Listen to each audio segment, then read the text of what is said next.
Ramu Medininagar NPU का कड़ा रुख, शिक्षकों के लिए बायोमेट्रिक अटेंडेंस अनिवार्य, गोल्ड मेडलिस्ट को नौकरी का अवसर, दिसंबर में छात्र चुनाव की तैयारी। नीलांबर पीतांबर विश्वविद्यालय एनपीयू के कुलपति ने प्रेस वार्ता में बताया कि तीसरा दीक्षांत समारोह सफलतापूर्वक संपन्न हुआ।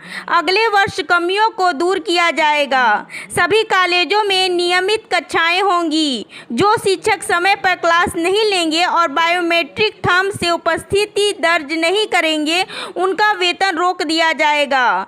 सभी गोल्ड मेडलिस्ट छात्र छात्राओं को उनकी योग्यता अनुसार एनपीयू में ही नौकरी दी जाएगी। इसी वर्ष दिसंबर में छात्र चुनाव कराने की योजना है। इस संबंध में छात्र संगठनों से बैठक कर ड्राफ्ट मिलने के बाद आगे की तैयारी होगी।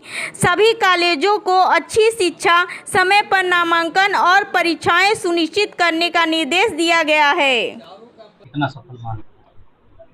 थर्ड कन्वोकेशन में एक तो ये रहा, जो हमारे विगत 2 कन्वोकेशन हुए हैं उनसे ज़्यादा हमारे डिग्री धारक थे। दूसरी चीज़ ये रही, इस बार हम लोगों ने गोल्ड मेडल के अलावा, गोल्ड मेडल तो हमारे माननीय राज्यपाल महोदय जी ने सारे विद्यार्थियों को दिया और हम लोगों ने डिग्री जो है सारे विद्यार्थियों को डायस से दिया। ये हम लोग नई प्रथा स्टार्ट किए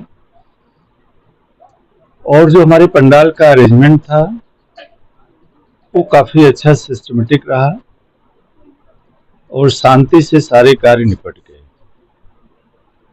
व्यवस्था के तौर पे जो पंडाल का था वो हम लोगों के पैरामीटर के हिसाब से अच्छा रहा और जो रिफ्रेशमेंट की व्यवस्थाएं थी, हर साल जो ये होते थे एक ही काउंटर रहता था। इस बार हम लोगों ने छात्र छात्राओं के लिए एक काउंटर बना दिए थे, सिक्योरिटी सिस्टम के लिए एक काउंटर और जो भी हमारे अतिथि लोग थे उनके लिए एक काउंटर बना दिया गया। इस तरीके से सारी चीज़ें बहुत शांति रूप से निपट गई और थोड़ी मोड़ी जो भी असुविधाएं हुई उसको हम लोग अगले 4th कन्वोकेशन में वो इम्प्रूवमेंट करेंगे। रेगुलर क्लास का ले और अटेंडेंस मैंने उसको लेकर क्या देखिए, रेगुलर क्लास का जो सिस्टम है वो जैसा कि विदित है कि झारखंड के सारे विश्वविद्यालय में फैकल्टी की कमी है। उसको ध्यान में रखते हुए हम लोग विश्वविद्यालय के, जैसे अभी हमने 77 बच्चों को गोल्ड मेडल दिया है, उन सबको हम बुलाएंगे। जो भी छात्र जो है, छात्र या छात्राएं कार्य करने के लिए इच्छुक होंगी,